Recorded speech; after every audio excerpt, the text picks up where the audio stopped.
Hey everyone, and welcome back to the ATD Movie Channel on YouTube. For the past few months, we've been working on a series called You Know What's a Good Movie? It's 6 Degrees of Separation, where we review older movies connected to each other in some way. In the last installment, we reviewed Mrs. Doubtfire, and this time around, we'll take a look at Harry Potter and the Sorcerer's Stone. Any guess what the connection between them is? If you guessed it's the director of both films, you are correct. Chris Columbus directed the first and second of 8 Harry Potter movies. Let's jump right into it. It's been 15 years since Chris Columbus agreed to adapt the best-selling book series written by J.K. Rowling about a boy wizard and his friends, and he had the impossible task of finding and casting the leading trio. In hindsight, I personally think the most impressive aspect of the film is its casting. Columbus needed to cast young actors that would not only do well in one film, but in the future films as well. The actors needed to grow, just as their respective characters did too. The 3 actors he cast have become synonymous with their characters. Daniel Radcliffe was cast as the titular character of Harry Potter, an orphan wizard who must uncover the clues to his destiny.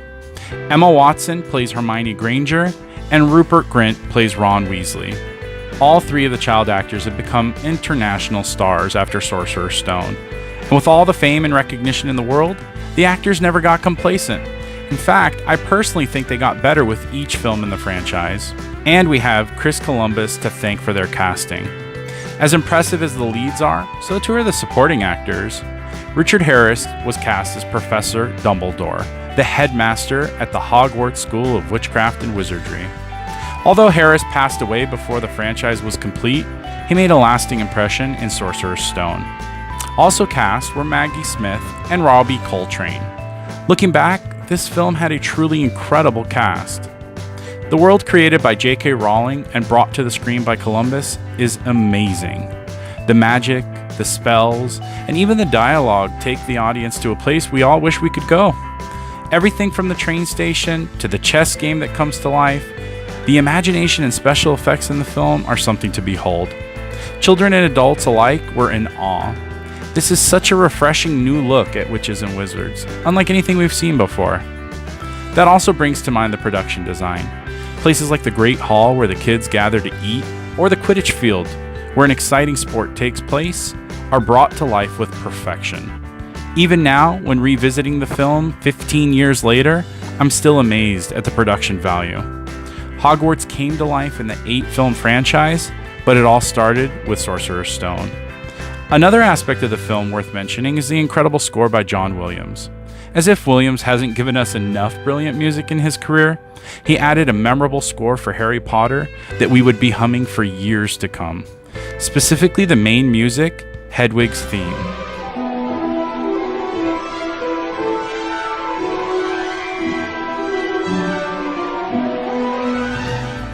This music evokes childhood wonder, magic, and mysticism. It has been covered to no end by aspiring musicians the world over. Many of the decisions Columbus made paved the way for the rest of the series. Again, something we owe him thanks for. Columbus has given us so many great movies. Movies like Adventures in Babysitting, the Home Alone films, Mrs. Doubtfire, and of course, the first 2 Harry Potter movies.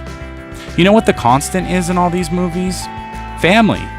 The director has a great gift in storytelling, specifically when it comes to characters belonging to a family. Now that the franchise has come to a glorious end, we know how important Columbus was to the success of the franchise. No one could have predicted that 8 films, based on 7 books, would be as successful as they were. But one thing is for sure, hiring Columbus was the best investment Warner Brothers could have made in kicking off this series. The first of 8 films went on to gross $975 million at the global box office. That's just shy of that coveted $1 billion mark. The sequel that he directed also took in another $900 million. The franchise went on to gross $7.7 billion combined. That's a staggering amount of money for Warner Brothers. And that doesn't even include the merchandising, the theme parks, and a new film franchise based from the same universe in Fantastic Beasts. All of this in part due to Chris Columbus's vision. So, have you seen all the movies in the Harry Potter franchise? Which one is your favorite? Tell me in the comments below. And don't forget to subscribe to the channel to see future installments of this series. You can also find older installments on the channel as well. Don't forget to hit the like button, it helps me out a lot. And hey, you know what's a good movie? Harry Potter and the Sorcerer's Stone. Thanks for watching, everyone.